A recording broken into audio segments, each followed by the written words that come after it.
세상은 이 효율성을 추구하는 시대에 우리는 살아가고 있습니다. 성공주의가 또 물신주의가 지배하고 있는 세상에서 언제나 최소의 비용으로 최대의 유익을 얻어내는 것을 최고의 선으로 여기는 세상에서 살고 있죠.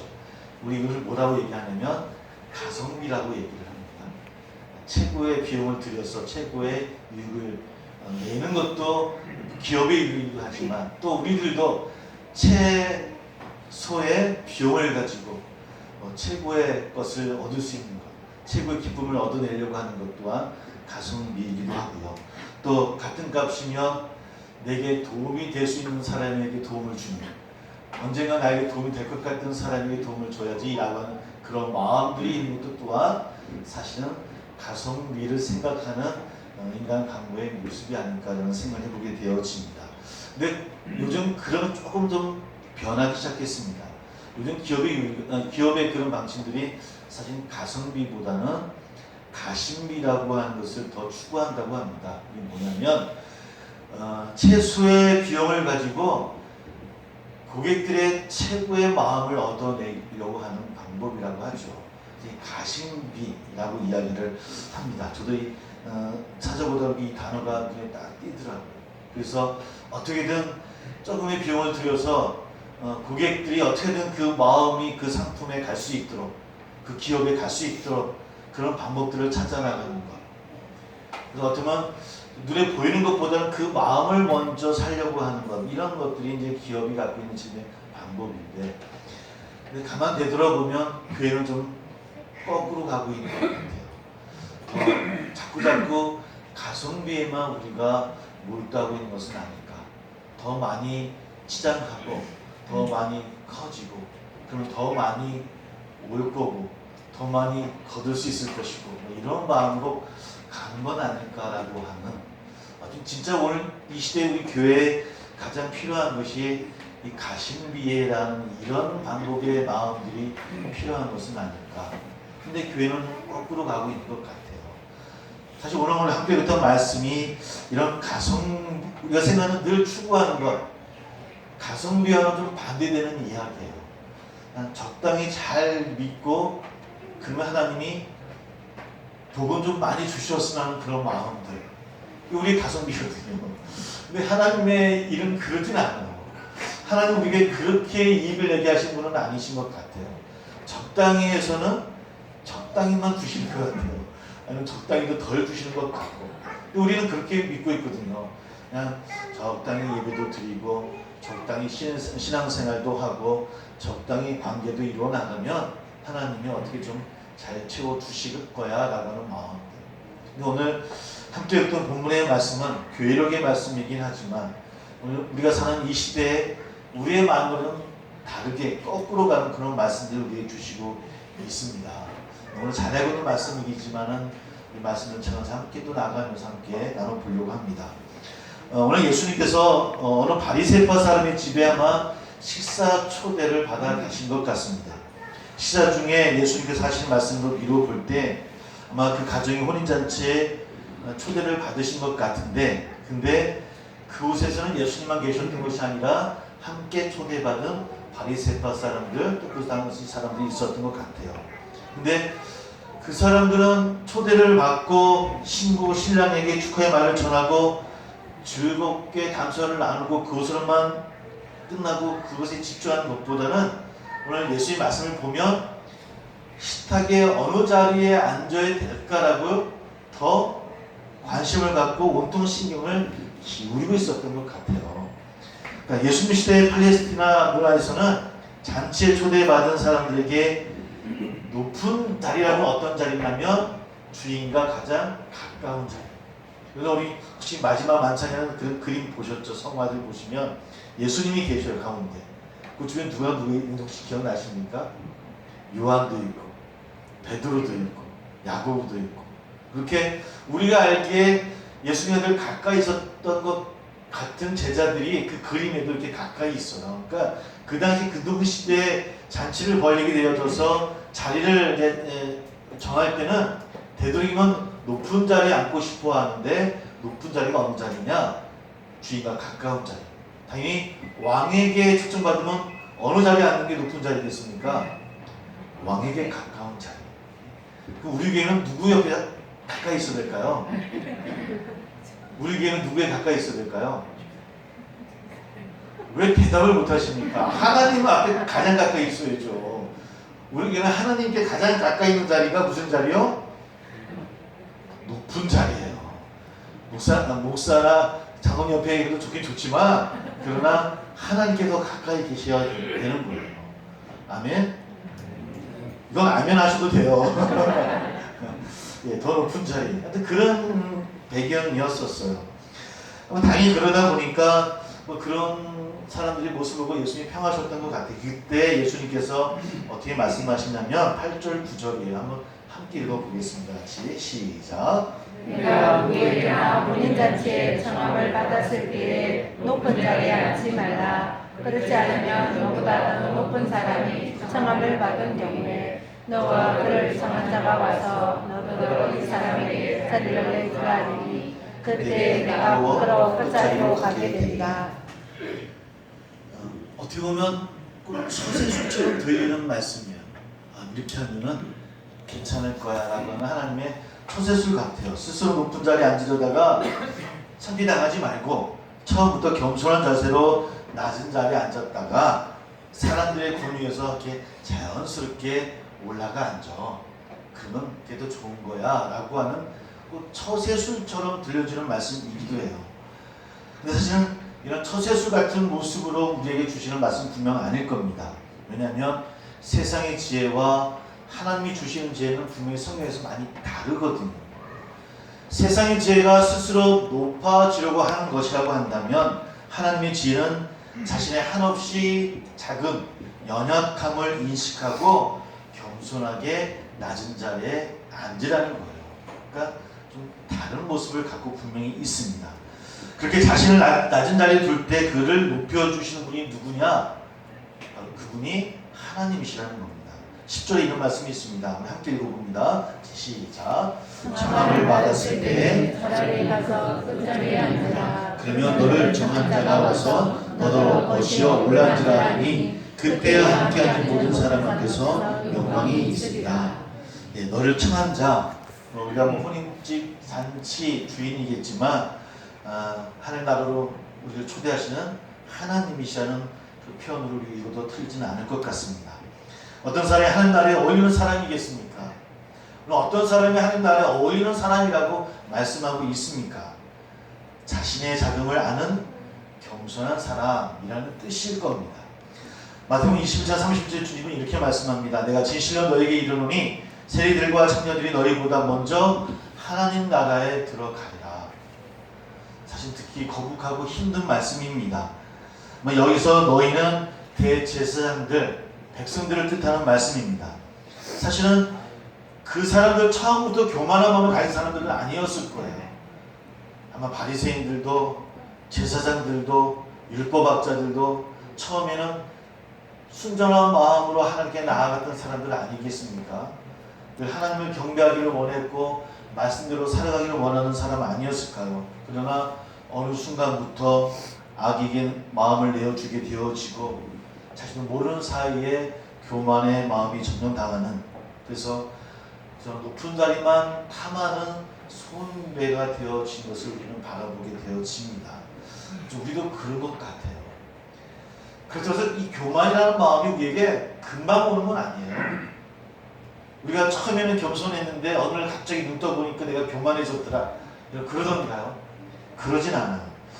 에바그리우스 폰티쿠스라는 분이 8가지 악한 마음을 이야기를 해요. 어떤 마음을 이야기하냐면 탐식, 음욕, 탐욕, 슬픔, 분노, 헛된 영광, 교만 이런 얘기를 하는데 그 마지막이 교만인데 그 교만이 그냥 오는 것이 아니라 점차 차근차근 이런 과정들을 탐심과 음욕을 가지게 되어지고 그런 슬픔을 가지게 이런 식의 하나하나 그런 악한 마음들이 들어오다가 어느 순간 그 사람이 교만해지더라는 것이죠. 그러니까 어느 날 갑자기 우리가 하나님 앞에 교만해지는 것이 아니라 처음에는 하나님을 정말 사랑하고 주의 말씀 가운데 살아야지라고 우리가 다짐했다 할지라도 마음을 놓게 되어지면 우리 마음속에 탐심도 들어오고 또 탐욕도 들어오고, 그럼으로 인해서 내가 나 자신을 바라보면 또 탄식하게 되어지고 슬픔도 갖게 되어지고, 그 시간이 지나가면 막 분노함도 있어지고 느끼잖아요. 내가 말씀 앞에 잘 못하면은 그런 분노도 느끼죠. 왜 나는 이거밖에 안 돼? 라는 마음처럼. 그런 마음이 있다가 헛된 영광 세상을 바라보게 되어지고 나중에는 교만의 마음까지 가게 되어지더라는 겁니다. 우리 또한 그렇거든요. 그러니까 사실 성경에 나와 있는 대제사장들이나 백성들도 장로들도 그랬을 거예요. 근데 그들이 뭐라고 이야기합니까? 하나님 나라에 들어갈 수 있는 사람들은 너희들이 아니라 너희들이 비판하고 죄인이라고 이야기하는 세리들이나 청년들이 하나님 나라에 들어갈 거야 라고 하는 충격적인 말씀을 우리에게 해주시고 있더라는 거예요.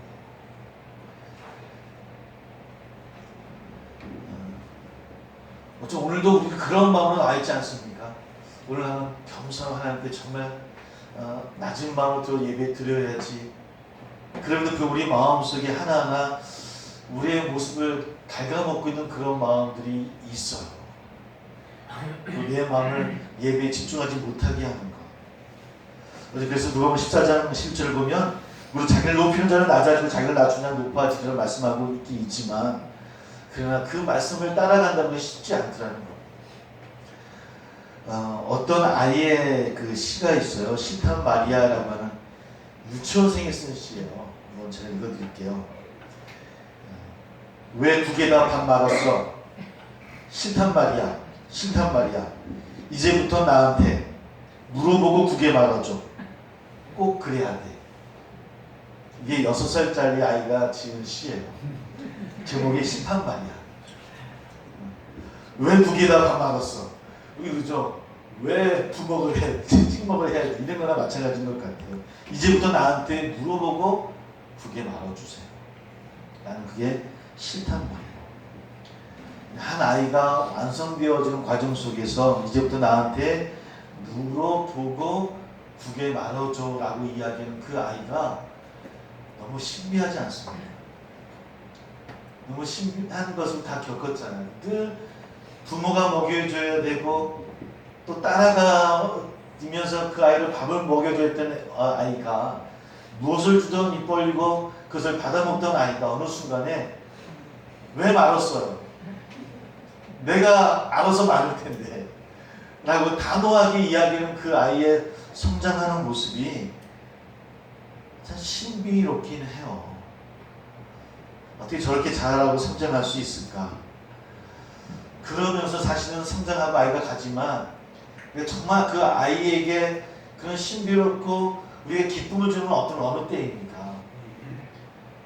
왜 그랬어라고 말할 때도 있지만 그 아이가 그 마음을 읽어내고 성숙해지고 또 외모뿐만 아니라 지식까지도 하나하나 차근차근 자기가 채워져 나가는 모습을 보게 되어지면 늘 우리가 더 신비롭고 더 감사하고 또 어느 순간에 다른 사람도 배려하고 부모도 배려하고 또 어떤 때는 겸손한 모습으로 다가올 때는 야 정말 이쁘고 아름답구나 우리 아이가 라고 우리가 깨닫잖아요.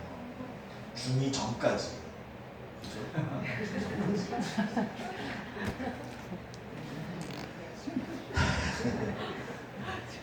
근데 하나님도 그러실 것 같아요. 우리가 하나님의 자녀가 되어져서 그 은혜 안에 거해서 이제는 하나님의 그 말씀만은 뭘 주든지 잘 받아 먹었어요. 참 맛있게 먹었어요. 근데 어느 순간 우리가 뭐라고 이야기합니까? 하나님 왜 내 허락 없이 밥을 많으셨어요? 라고 얘기를 해요. 물론 이 하나님은 우리를 이쁘게 보아주시죠.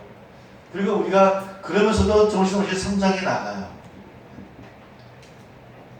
근데 어느 순간 우리도 준비가 돼요. 준비가 돼요. 그리고 그냥 어디로 튈지 모르는 것처럼 우리도 그렇게 신앙생활을 하게 나가게 되어지더라는 거예요. 저도 기억해보면 저는 참 착하게 사춘기를 보냈는데 제 나름대로 어느 튈지 모르잖아요. 어떻게 저런 말을 할까? 어떻게 저런 생각을 할까? 정말 자녀라고 한다면 부모의 마음을 기억하고 부모의 그 말을 늘 우리가 상기하고 부모의 자녀를 잊지 않고 살아가는 것이 그 자녀됨의 모습인데도 불구하고 사춘기 때는 그러지 못해요. 막상 그리고 비난하는 건 아니고 우리도 다 그런 시간을 보냈었고, 여러분 그리스도인이라고 한다면 하나님을 의식하고 살아가는 사람이잖아요. 그리스도인이라고 한다면 하나님의 마음을 읽으며 사는 사람들이 그리스도인이잖아요.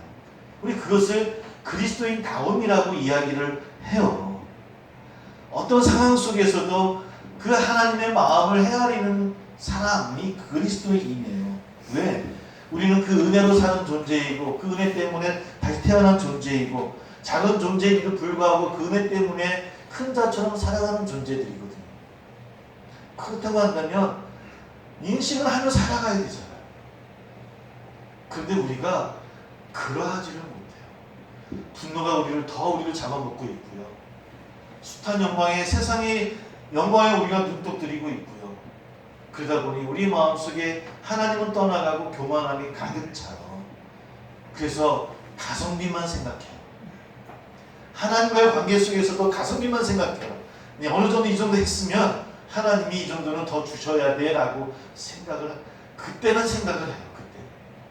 그런데 정작 우리 삶 속에서는 그렇지 못하고 있더라는 겁니다. 여러분, 하나님 나라만큼 들어가기 쉬운 곳이 어디 있습니까? 참 쉬워요. 넓어요. 차별도 없어요. 뭐 조건도 없어요. 그런데 우리 스스로가 그 문을 너무 좁게 만들고 있는 것은 아닐까. 그럼 우리를 향해서 높은 자리에 앉으려고 애쓰지 말고 지금 자리에 감사하고 앉아 있으라. 그리고 나를 바라보고 나를 인식하며 살아가라라고 말씀하시는 거예요. 그러면 어떻게 하시겠다라고요? 때가 되면 주님께서 이렇게 말씀해 주신다는 거예요. 10절의 말씀처럼 벗이여 올라 앉아라. 벗이여 올라 앉아라. 문제는 우리가 꼴찌가 되지 않으려는 데 있어요. 행복은 성적순이 아닙니다라고 외쳐봐야 우리는 꼴찌라는 것은 절대 하늘이 두 쪽 나도 되어서는 안 되는 것이라고 우리는 생각해요. 왜? 하나님 나라는 첫째들이 가는 나라라고 우리는 생각하고 있더라는 겁니다. 어느 순간부터. 그게 우리 스스로 만들어낸 우리의 교만의 마음이에요. 하나님 나라는 1등을 해야만 들어갈 수 있는 곳이라고 생각해 왔어요. 그래서 교회에서도 막 경쟁을 일으켜요. 교회에서도 막 경쟁을 막 불러일으키죠. 더 열심히 하는 사람들을 상 주고 더 열심히 하지 말라는 얘기 아닙니다. 절대로. 근데 그런 모습을 우리 갖고 있더라는 거예요. 그래서 머리가 됐죠. 좀 뭐가 되지 말라고요. 이게 우리의 모토가 됐어요. 어떻게든 머리가 돼야 된다라고 생각하고 가르쳐요. 왜? 첫째가 되기 위해서. 왜? 높은 자리에 앉기 위해서. 그렇게 해야 주인 옆에 앉을 수 있다라고 우리는 생각하고 있더라는 겁니다. 윗자리만 탐하는 모습들.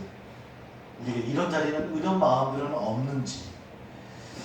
성경은 이러한 모습이 주님의 가르침과는 정반대로 가는 것을 분명히 이야기하고 있거든요. 우리 12절, 13절 한번 읽어볼게요. 같이. 시작. 또 자기를 청한 자에게 이르시되 네가 점심이나 저녁이나 베풀거든 벗이나 형제나 친척이나 부하 이웃을 청하지 말라. 두렵건대 그 사람들이 너를 도로 청하여 네게 바쁨이 될까 하노라. 잔치를 베풀거든 차라리 가난한 자들과 온 부정한 자들과 저는 자들과 연인들을 청하라. 우리가 초청받은 자로서의 모습뿐만 아니라 예수님은 초청하는 사람의 마음까지도 말씀해 주시고, 사실은 더 중요한 말씀은 이 초청하는 사람의 마음을 설명해 주기 위해서 앞에 초청받은 자의 모습을 부연으로 설명하고 있다고 보면 더 맞는 말씀이기도 합니다. 주님의 같은 마음으로 행해야 된다고 이야기하고 있거든요. 어떤 마음이겠습니까? 주님이 아는 마음, 주님과 같은 마음이란 어떤 마음일까요? 그럼 어떤 마음을 생각하십니까? 정말 아끼는 마음이잖아요. 헤아리는 마음이고 차별하지 않는 마음입니다. 그 마음을 이루면 우리는 하나님 나라에서 저 사람에게 자리를 내주라는 주님의 말씀을 듣게 되어진다라고 이야기하는 거예요. 오늘 교회가 위기인 게 뭡니까? 왜 교회가 위기에 있다고 이야기를 합니까? 다른 것이 아니라고 생각됩니다. 왜? 예수님의 마음을 버렸기 때문입니다. 다른 이유가 있겠습니까? 왜 예수님 마음을 버리는 그 순간 우리도, 교회도, 우리 가정도 위기입니다. 예수님 마음을 회복해야 그 교회가, 우리 가정도, 우리 또한 회복되어질 수 있더라는 겁니다. 모두가 다 높은 자를 탐하고 있기에 교회가 위기인 거예요. 왜? 그 마음은 하나님의 마음을, 주님의 마음을 버린 마음이기 때문입니다. 주님과 같은 마음이 아니기 때문입니다. 아무도 예수님을 묻지 않아요. 아무도 예수님을 인식하지 않아요. 하나님의 자녀이면서 하나님이 어떤 마음을 갖고 계신 것인지 우리가 헤아리지 않아요. 그러면서 우리가 그리스도인이라고 이야기합니다. 그리고 이스라엘 백성들이 이야기했던 것처럼 여호와께서 어디 계시냐라고 반문해요. 아니, 그 여호와를 향해서 지금은 잠시 조금 말씀을 멈춰 주세요라고 우리는 요구하고 있더랍니다.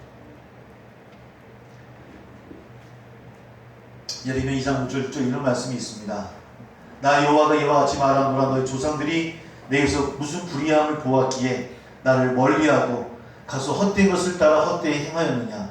그들이 우리를 애굽 땅에서 인도하여 내시고 광야 곧 사막과 구덩이 땅, 건조하고 사망의 그늘진 땅, 사람이 그곳으로 다니지 아니하고 그곳에 사람이 거주하지 아니하는 땅을 우리가 통과하게 하시던 여호와께서 어디 계시냐 하고 말하지 아니하였느냐라고 이야기합니다.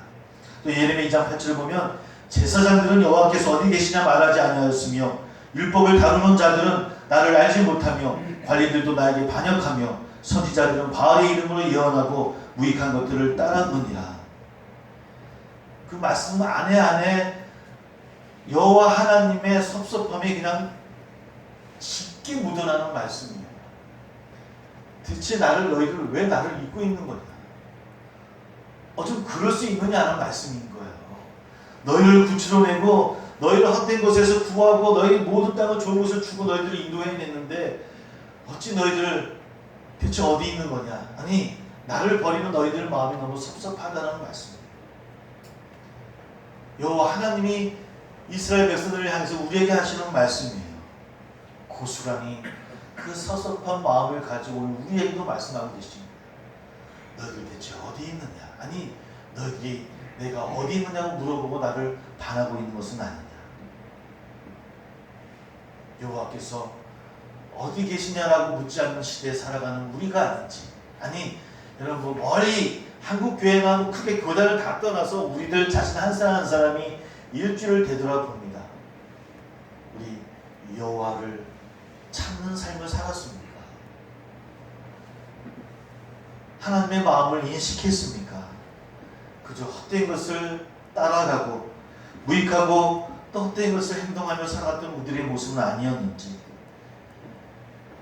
그 결과가 무섭거든요. 예레미야 2장 9절에 그 결과를 이렇게 얘기합니다. 내가 다시 싸우고 나의 자손들과도 싸우리라. 여호와의 말씀입니다. 다시 싸우시겠다고 이야기하시는데 우리에게서 끝나는 것이 아니라 너희 자손까지도 내가 싸울 거야. 얼마나 섭섭하셨으면, 얼마나 마음이 답답하셨으면 내가 너에게로 끝나지 않을 거야 라고 말씀하고 계실까요? 너무 무섭지 않습니까, 여러분? 뭐 기사에 한국의 위기, 성도들의 위기, 그리스도의 위기 나오면 그냥 내 얘기 아니니까 건너갈 수 있겠죠. 그러나 우리 한국교회 우리 자손들에게까지도 싸우시겠다는 말씀하시는 하나님의 음성일 수 있다라는 거예요. 내 자녀에게까지. 너희들과 싸울 뿐만 아니라 너희 자녀들과도 내가 싸울 거야. 우리가 하나님과 싸워서 되겠습니까? 하나님과 싸우면 이기겠습니까? 그 결과는 뻔하거든요. 우리 히브리서 기자의 말씀을 다시 한번 상고해보면서 한번 다시 되돌아봅니다. 형제 사랑하기를 계속하고 손님 대접하기를 잊지 말라. 이로써 부지 중에 천사들을 대접할 이들이 있었느니라. 오늘 예레미야도 히브리서 말도 누가복음 말도 오늘 다 교회록의 공동주의 말씀들이에요. 함께 공동히 이야기하는 것은 주님을 잊지 않고 늘 기억하며 늘 대접하며 겸손한 모습으로 늘 낮은 마음으로 나아가기를 원하기는 하나님의 그 마음이 있어요. 하나님의 말씀을 너에게 일러주고 너희를 인도하던 자들을 생각하며 그들의 행실의 결말을 주의하여 보고 그들의 믿음을 본받으라. 예수 그리스도는 어제나 오늘이나 영원토록 동일하십니다. 성수의 위인들을 이야기하면서 뭐라고 이야기하면 그들의 뭐를 본받으라? 믿음을 본받으라. 왜 행실을 본받으라 말씀 안 하고 믿음을 본받으라 이 얘기 했냐면 믿음을 통해서 겸손함이 나오고 행함이 나오고 또 경배함이 나오거든요. 달리 이야기하면 하나님을 인식하지 못하고 늘 높은 곳을 향하기는 우리의 마음들이 있는 것은 뭐냐? 믿음이 없다는 거예요. 믿음이 없다. 나는 믿는 존재라고 이야기하고 믿는다라고 이야기하지만 하나님은 아니라는 거예요. 그러므로 믿음을 본받으라 라고 말씀하고 있어. 여러분 그런 믿음을 본받으며 나아가는 되기를 원합니다. 우리 성도들 성숙한 성도들의 믿음을 본받는 우리 되기를 원합니다. 주의 믿음을 본받기를 주의로 소망합니다. 우리도 오늘 또 어쩌면 더 높은 자리에 더 가까운 자리에 나가기를 원하고 있지만 그 높은 자리에 그 자리가 누구와 가까운 자리인지를 한번 되돌아보기를 원하고 그래서 늘 하나님을 인식하고 하나님의 마음을 우리가 헤아리고 그리스도인 다음으로 늘 승리의 삶을 살아가는 저나 우리 모두가 다 되기를 주의 이름으로 축복합니다. 이제 기도하겠습니다.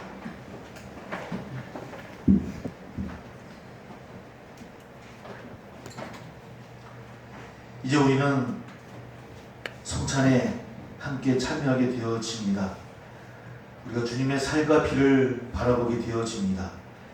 스스로 높아진 마음이 조금이라도 남아있다면 주님의 희생인 살과 피 앞에서 다 버리는 이 시간이 되기를 소망합니다.